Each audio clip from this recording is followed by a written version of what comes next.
Hello again. In this video, we're going to talk about two articles that were written by a famous international strategist by the name of Pankaj Ghemawat. He's a professor at Harvard and a pretty well-known fellow. He has written a large number of widely distributed articles about international strategy, many of which have been duplicated in prior editions of this textbook, and there's one in this edition. However, one of his previous articles also is just so important that I've made a copy of it and put it on your Moodle shell. And so this video is going to talk about those two articles. And I hope that by running through the high points of these articles, I'll be able to help you grasp the main points that Ghemawat is making, and perhaps even score a little higher on the quiz about those two articles. So there is a quiz about just those two articles. So this video should help you quite a bit when you get around to taking that quiz. And so with that, I'm going to try to bring up some PowerPoint slides on the first one of those articles. So hold on just a minute here, and I'll bring it up. There it is. Let me get it a little higher on the page here so that we can see it a little better.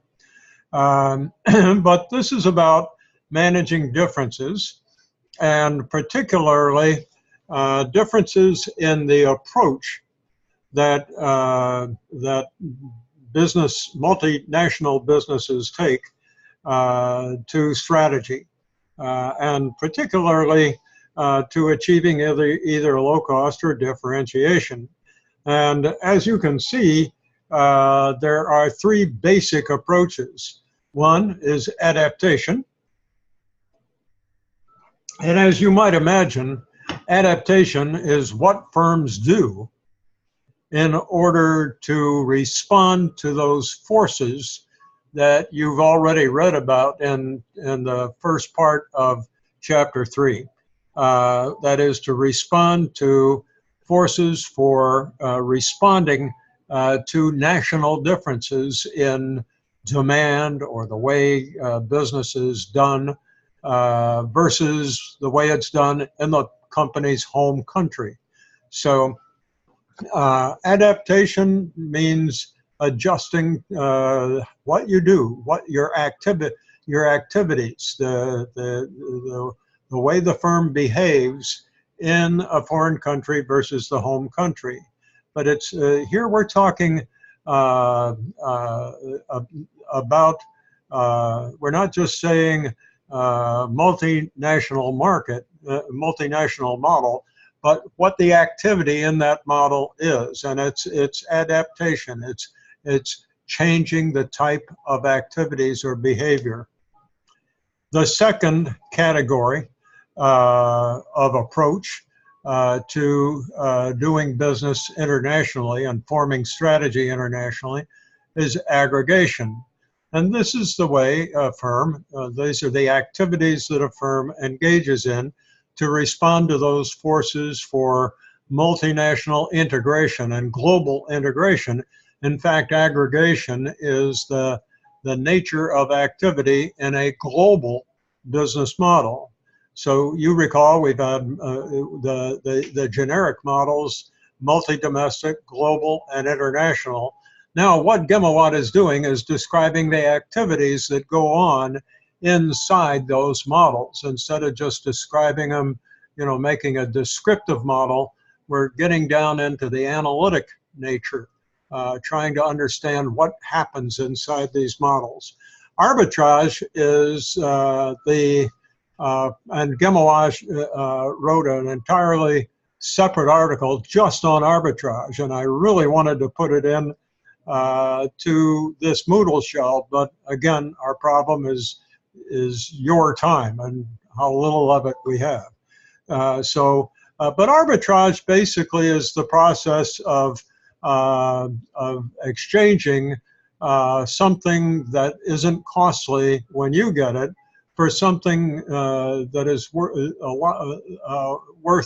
a lot more to you elsewhere. So think of the old camel caravans. The camel caravans would take spices that were made in Europe, put them on a poor camel, traipse across the desert and Mongolia and just go all the way to China. And in China, they had no idea, how to make spices, and the spices were rare, whereas in Europe, they were commodities.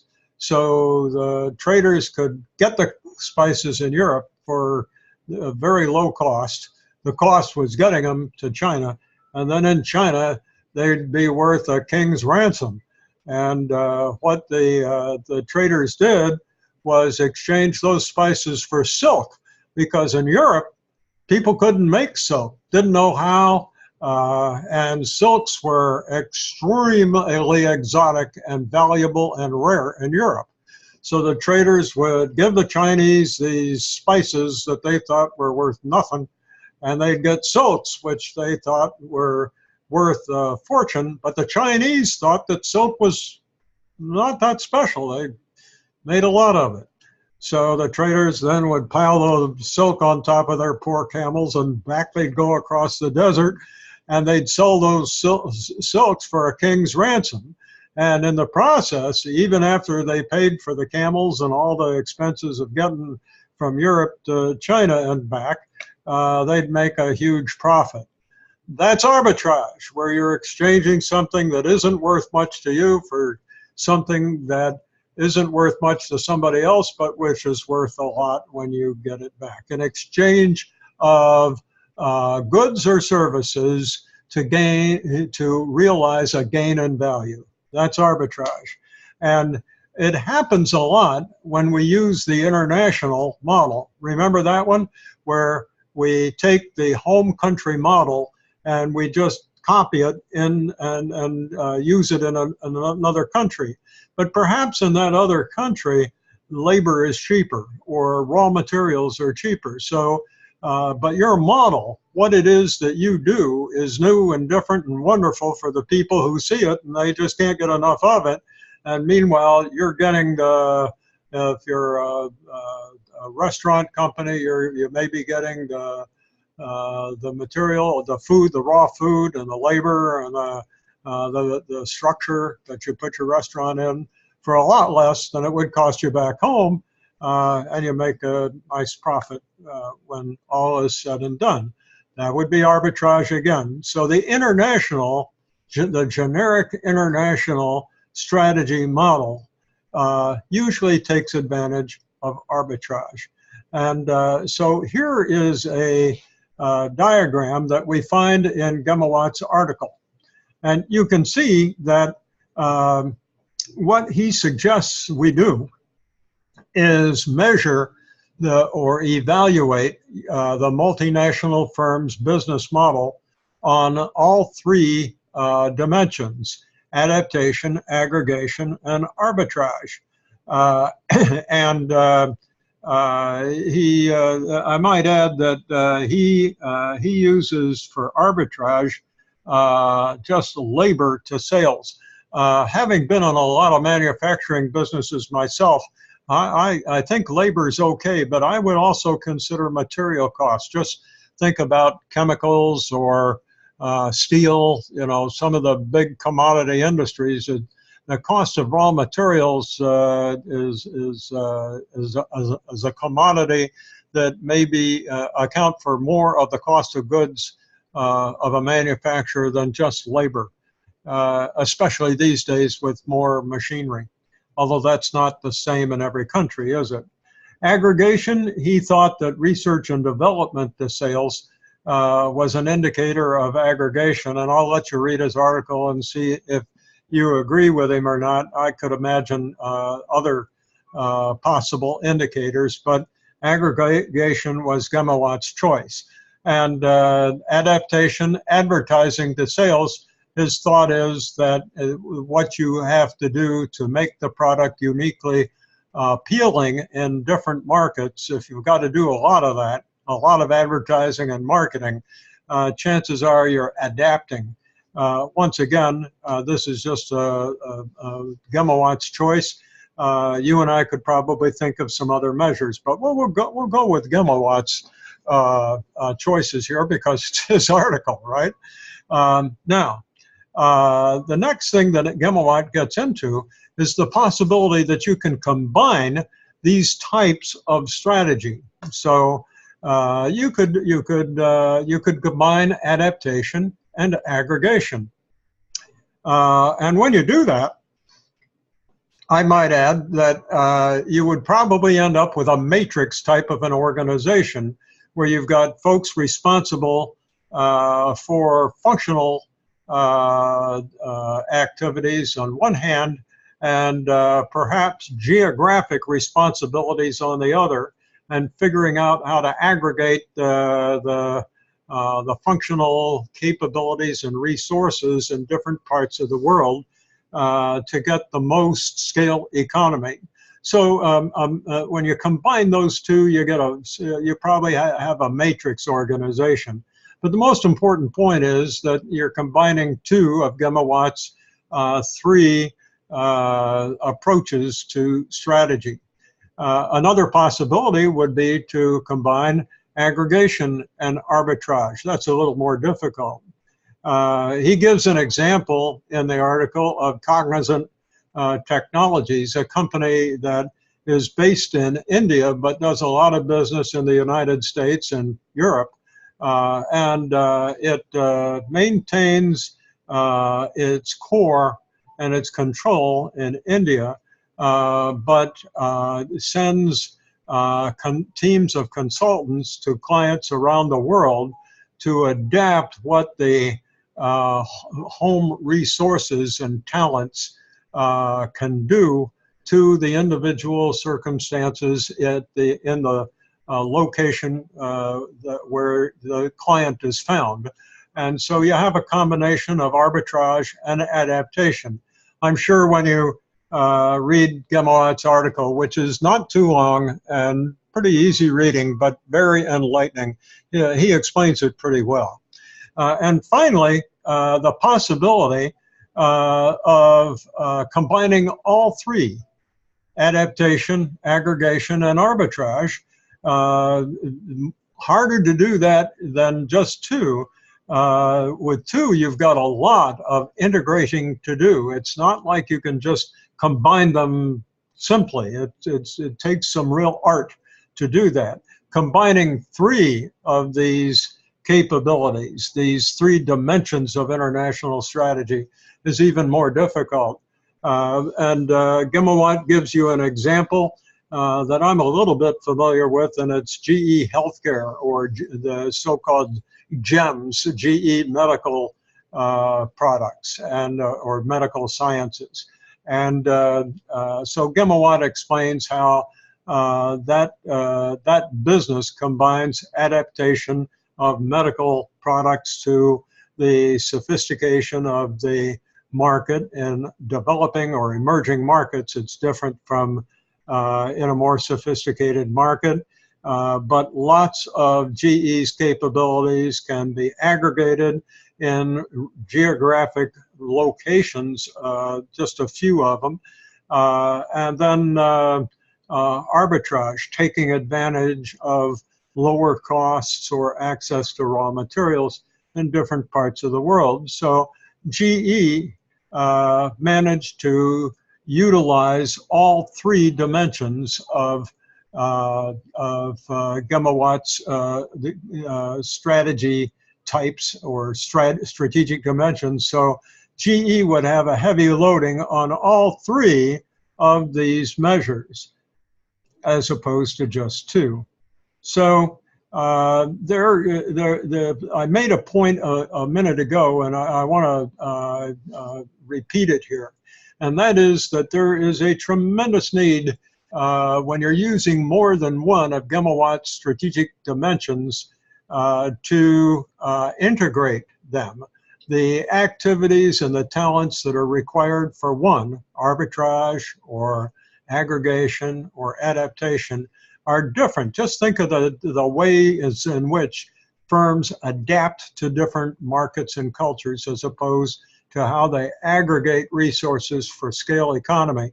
Completely different. And in order to combine them, a lot of integrating devices are probably going to be required, and a lot of coordinating, as Ghemawat points out, between marketing and delivery systems will be necessary but difficult. And so Ghemawat gives an example in the article of how IBM did that. A special comment about the AAA strategy. You know, we've had the AA strategy, now the AAA strategy, where we combine them all. And they're called that, the single A, double A, and triple A strategies. But very difficult to do it because of all the coordination that is required. The complexity may simply overwhelm management, make it very difficult. And it may be that a firm's competitors or the government may force a firm not to use one or to emphasize another dimension. If the government is really placing a lot of stress on a company, it may just have to adapt. It may not be able to use arbitrage. It may have to bring in some of its own resources from offshore.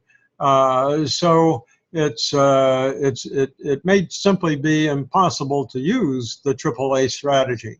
Obviously, when you've done it, you could end up, however, with a very powerful strategy. And now a final thought that I'd simply like to offer you, and I think it's mentioned also in the quiz, but you know, these are activities that Ghemawat is talking about: arbitrage, adaptation, and aggregation. We're talking about what companies do. Now, when we're talking about the generic strategies of global, multinational, international, transnational, those are descriptive strategies. Do you remember the three categories of models that we talked about at the very beginning of the course? Descriptive, analytic, and predictive, right? Each one gave us more insight and power to use the knowledge that we get from them. And so the generic models, you know, international, multinational, global, they're fine. And we sort of know what they involve, but it's great when we can say, international arbitrage. Multinational means adaptation. We have to, the activity is adapting activities. And global, we're talking about aggregation, putting things together. Now, what's interesting to me is that transnational is a very weird term. It means adding them all together. And so transnational as a descriptive model just doesn't get you very far. How do you recognize one and what's involved in it? Well, Ghemawat's AAA strategy, that is the combination of his three dimensions of activity, strategic activities, may actually give us an analytic model of the transnational strategy. Basically, it's saying, here's what's involved. Here are the three categories of activity that have to go on if indeed you have a transnational model. So it may be that Ghemawat, without knowing it, has solved one of the riddles of strategic management by providing us with an activity description of what goes on in the transnational model. And so with that, I think that's our last slide. Let me just try to get this cursor over here and see. Well, I can try to. Okay, that's it. So with this, I'm going to stop sharing for a minute. And hello again. Now I'm going to, I guess what I'll do, I hope I'll do, is close this. Yeah. Now what I'm going to do is try to share the screen again and bring up Ghemawat's other article. And I believe this is the one that is in your textbook, and it's about regional strategies. You know, Ghemawat just has a knack for really explaining what's going on in multinational enterprises. I had a seminar with him, or I was in a seminar that he was part of last summer at an Academy of Management meeting. And oh, I would have liked to get to meet him and talk with him more. I did not get a chance to, but I had a chance to listen to him and hear him do a little debating and so forth. But Ghemawat has really added just immensely to what we understand about international strategy. As I said, he's put a number of his articles have been in various editions of this textbook, but here's one that's in this edition. And again, it's about regional strategy. So the first thing that Ghemawat points out is that regional strategies that focus just primarily, not exclusively, but in the most part on a particular region, is not a compromise between local and global. It's not multinational. It's something special, all to itself, because there are a lot of commonalities in North America. There are a lot of commonalities in Europe. There are a lot of commonalities in Asia, and so forth, and in Africa, and or at least Northern Africa and Southern Africa. So Ghemawat points out that that regional strategies are unique all by themselves. And another thing that he points out, and it's the first bullet here, is that the way multinational enterprises have looked at multiple countries, doing business in multiple countries, has been to see the variety of countries as an impediment to doing business. His article on arbitrage points out that an arbitrage strategy wants to have real differences between countries, because if you didn't have the differences, you couldn't enjoy the value creation from arbitrage, trading across boundaries. So you'll want those differences. So regions are not an impediment to cross-border integration, but they're enablers, especially when you're talking about arbitrage. They're regions where the internal trade flows are the lowest. They're usually the ones where you can't get as much value creation. However, again, Ghemawat wrote another article about differences between nations, and he wasn't talking about just geographic differences, but cultural, administrative, geographic, economic, and so forth. And I'm going to talk about those in just a moment, because they're really important.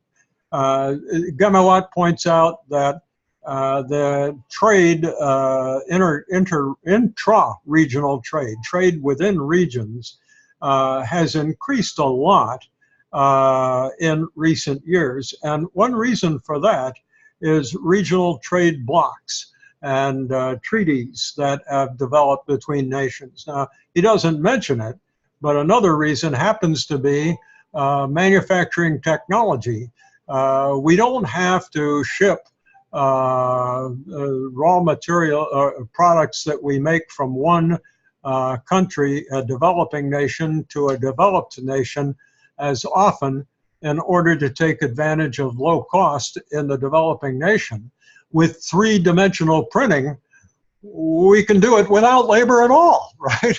And so by doing 3D printing, we no longer need the the emerging nation for low-cost labor or low-cost material, at least low-cost labor, and we can save the cost of transportation. So for a variety of reasons, trade within regions is increasing. And he points out that about 88% of the world's largest multinationals, when he wrote this article, derived at least half of their sales from their home regions, at least 50%.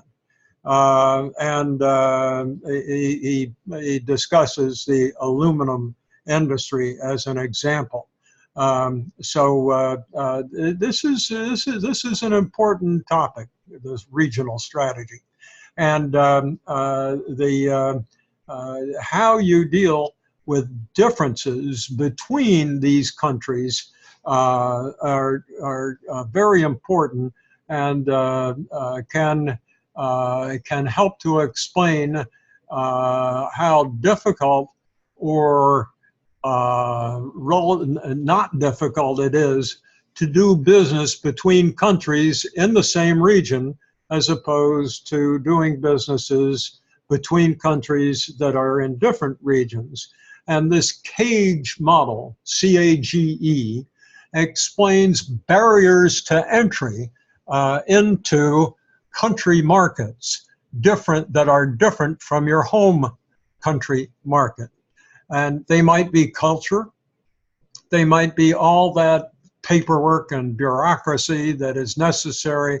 You know, they could be tariffs, duties, again, all the permissions that are required to get into another country.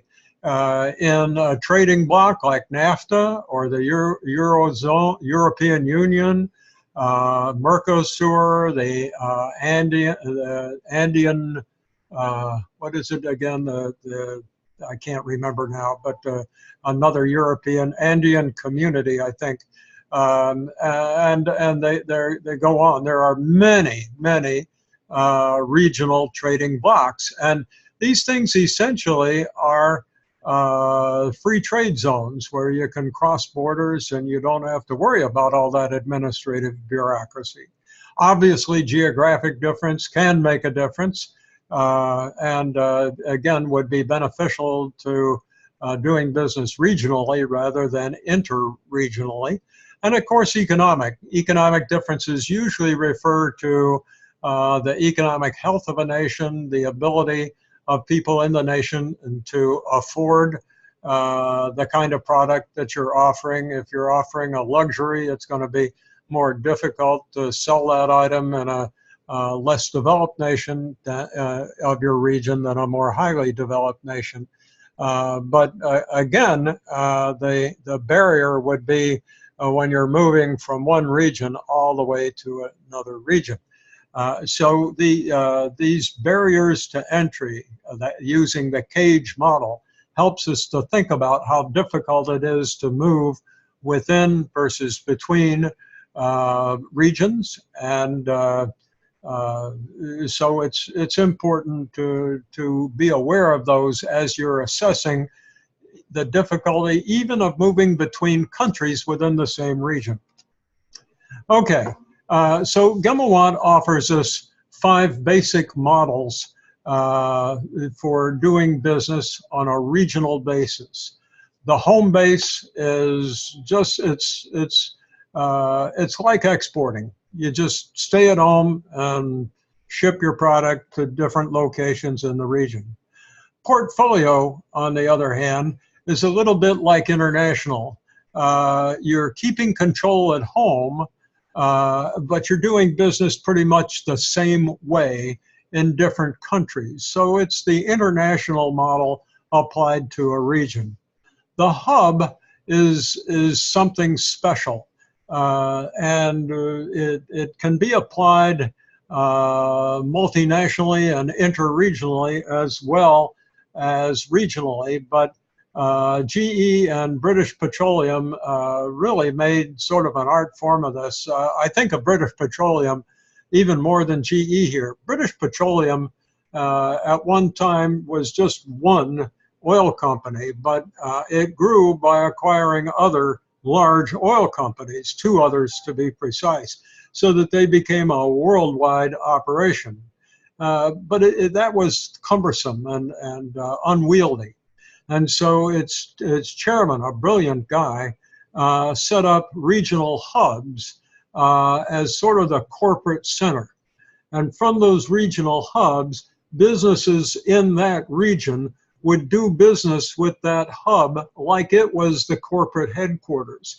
And aggregation would take place in the hub to provide resources on a regional basis that were required by the companies in that region around that hub. So if you will, it was like there were bicycle wheels out there in the world, with the hub of the wheel was the regional headquarters, and at the end of each of the spokes would be these individual businesses in different countries of the region that are being controlled centrally.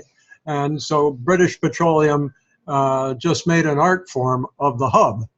The platform, according to Ghemawat, is a basic model that gets tweaked, that gets modified a little bit to accommodate or adapt to, if you get the idea. We've already had arbitrage, adaptation, and aggregation just in the words that I'm using. But the platform basically takes this home country model and modifies it a bit to meet the demands of the country markets that it is in. The fifth model is called the mandate.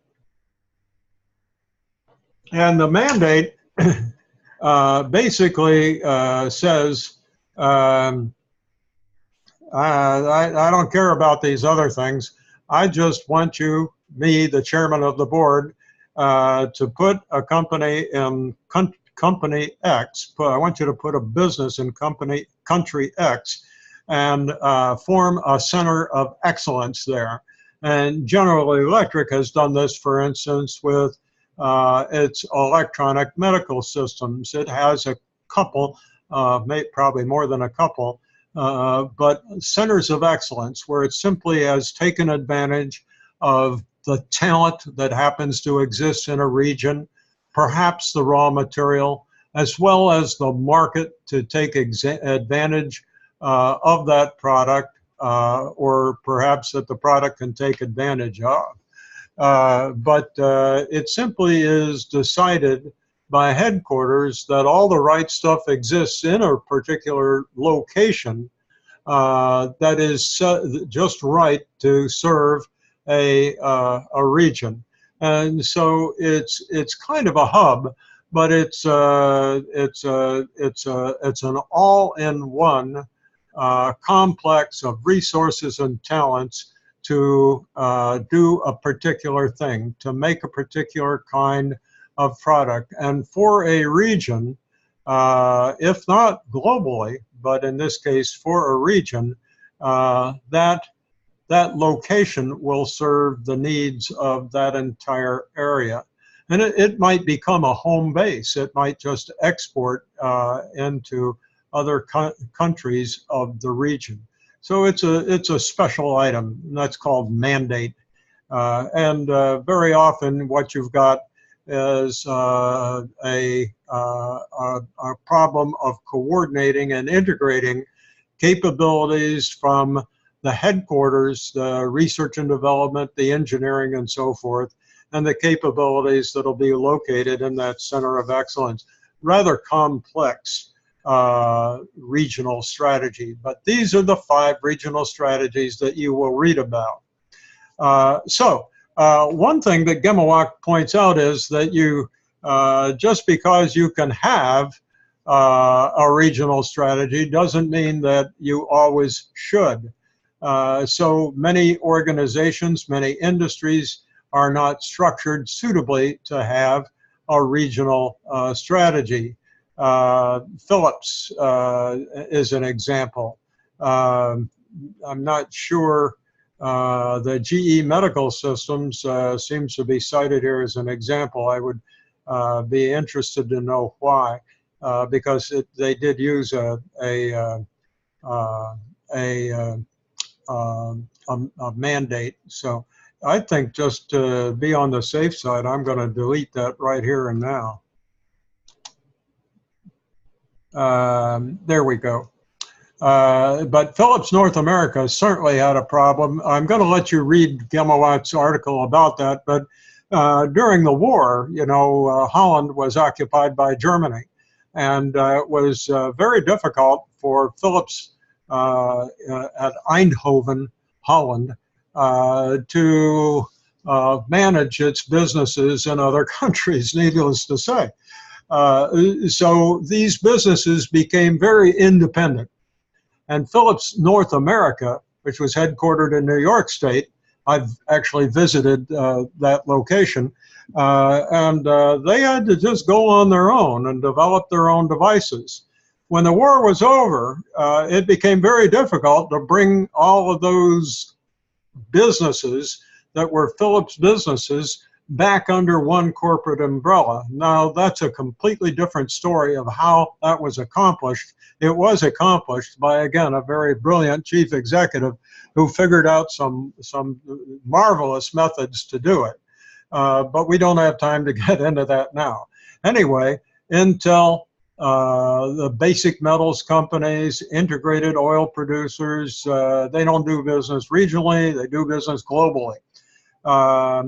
I think Philips probably is transnational. On the other hand, there are some industries that are well suited to regional strategies. And again, Ghemawat talks about them briefly, but automotive, medicine, and healthcare. Agriculture is certainly the best one I can think of here, although in my own experience, I've worked with a lot of HVAC companies and construction building components companies. And I can tell you that building components, and especially heating, ventilating, and air conditioning systems, really do vary all over the world. And a regional approach is certainly the right one for that industry. So that's it for the regional strategies article by Ghemawat. And it's also the end of this brief review of Ghemawat's 2 articles. But it's my hope that this review will help you to appreciate the main points in his articles when you read them. And again, as I have said before, to do better on the quiz, which I know you want to do. So with that, I will say goodbye to you. So that you can pick up the articles and start to read them now and do well on those quizzes. Goodbye.